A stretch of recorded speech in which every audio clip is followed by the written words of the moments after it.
who we think of as our consumer, we have, went out there and we have this amazing real estate strategy. And what we've done is we've put these great community gathering places in a lot of these, great communities. And where we have attracted is just really kind of more of a, I would say, a more a middle income to higher income guest. And we've seen that guest be able to weather a lot more of the economic headwinds than than the low income consumer has been facing.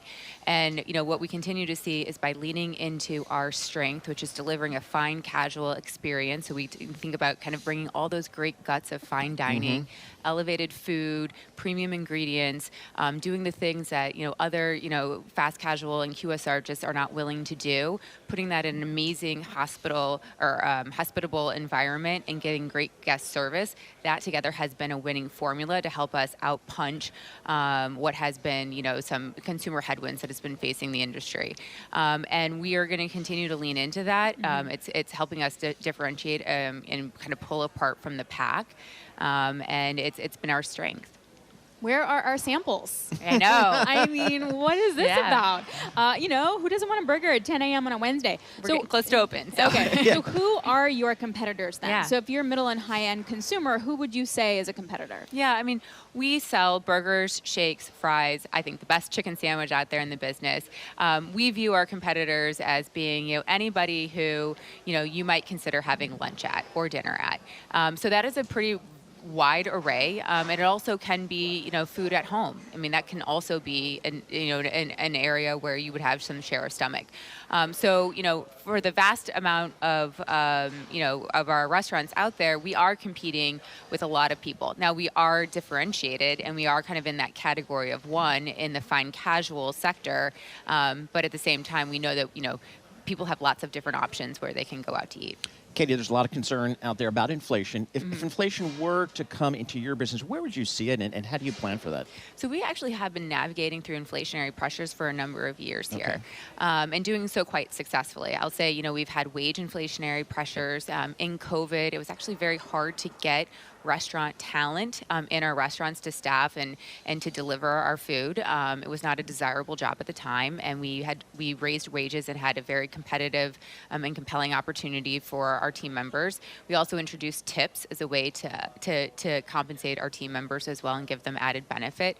And then last year with California Fast Food Wage Act, we faced through that as well. We've also had on the food side, inflationary pressures that we've been navigating for a number of years as well.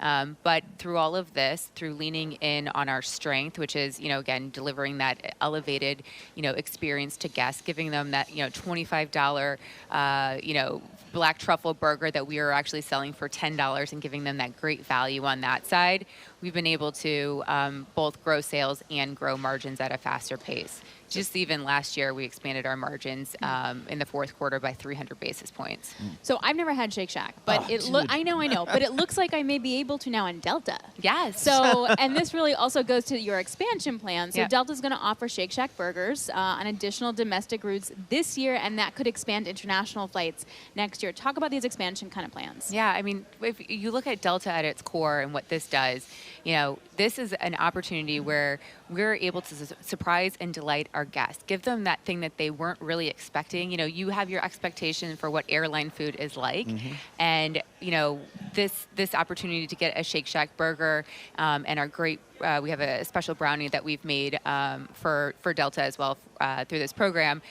People are just absolutely elated at the opportunity to have that on their flights. And so much so that it's exceeded our internal expectations. We're rolling it out to more airports. You're going to be able to get it, New York, Atlanta, a number of airports, and that will just, probably continue to grow. And, if you look at that opportunity, and I can make so many different parallels to how we've gone into an area where the consumer had a certain expectation, and we just really raised the bar on it and outpunched above our weight and transformed what people were expecting from, it's airline food, if it's roadside food, and across the board. Katie, in terms of growth, how many locations do you have today, and what's your outlook for the next year or two? Yeah, we have, across both our company operated and our licensed business, we're, about 550, 570 locations, but we are growing very fast. We're going to add another 45 domestic company operated Shacks this year, and we're going to open about 35 to 40 licensed Shacks as well. Those licensed Shacks are ones that we operate, that our partners operate. We have locations in the U.S., but most of that is kind of outside of the U.S. in Asia, and we have UK, the Middle East, Mexico, and most recently we opened up in Canada.